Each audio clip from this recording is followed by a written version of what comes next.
Thank you for watching Jason Nappy Weather, September 18th, 2024. September making a strong play for one of the best months weather-wise in Maine, except for the farmers. This storm is not going to get here on water vapor imagery. It's running with the dry air, just some clouds, that is it. Summer's going to hold on away from the coastline. We'll have 80s again, a bit of humidity. Storm misses us to our south, and a fall cold front gets here to cool us off just in time for the weekend in Bangor. We go from mid-80s down to 60s for highs. It's going to drop about 20 degrees off that high temperature in the next couple of days behind that cold front. This weekend looks great in Maine. 60s for highs. We're going to have temperatures in the 40s for lows. Great sleeping weather. Humidity comes down. Break out the flannel. Head to the apple orchard. Go pick the apples. Have some pizza. It's going to be fantastic. Not great for the farmers. We need some rain.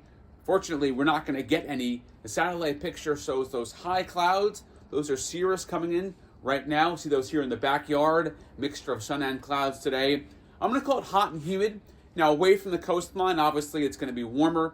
Along the immediate coastline, winds southeast to southwest. So we'll have that, obviously, influence of the marine layer coming in later on today. That's going to cool us down. But away from the coastline, back in the low and mid-80s easily.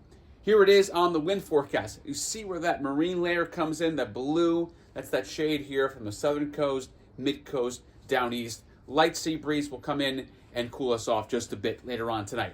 The humidity tracker shows those dew points rising to the 60s away from the mountains, away from the Oxford Hills.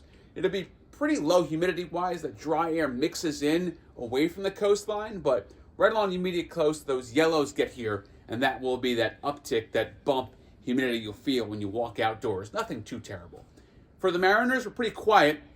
Not going to have a small craft up today. We've got the wind about southwest 5 to 10, give or take, and variable rest of the mid-coast and southern coast. Seas around 2 feet. Now, I want to point out, tomorrow into later this weekend, earlier in the weekend, Friday, high astronomicals. So there will be some tides, some swell. Be prepared for some coastal flooding as we get those high astronomicals to end the week with the influence of that storm passing to our south. Speaking of storms, Tropics Tracker, we're in peak hurricane season, and it is dead quiet right now in the Atlantic. Gordon has just eaten a bunch of dry air and dust. It's dead, not going anywhere. It's a little swirl out in the open Atlantic. However, over towards Central America and the Yucatan, gotta watch out there. This time of the year, dying fronts make it down, and systems like to spawn right around Central America and then push up into the very warm Gulf of Mexico, and that's where we could have some problems in the next 7 to 10 days. Keep checking back here on Jason Nappy Weather. Keep your latest update on the tropics and the nice fall weather coming here in Maine, minus the rainfall. We'll see what we can do here in the next 7 to 10. Right now, I will tell you, it does not look good. Drought conditions are expected. Have a great rest of your day, and I'll see you on social media.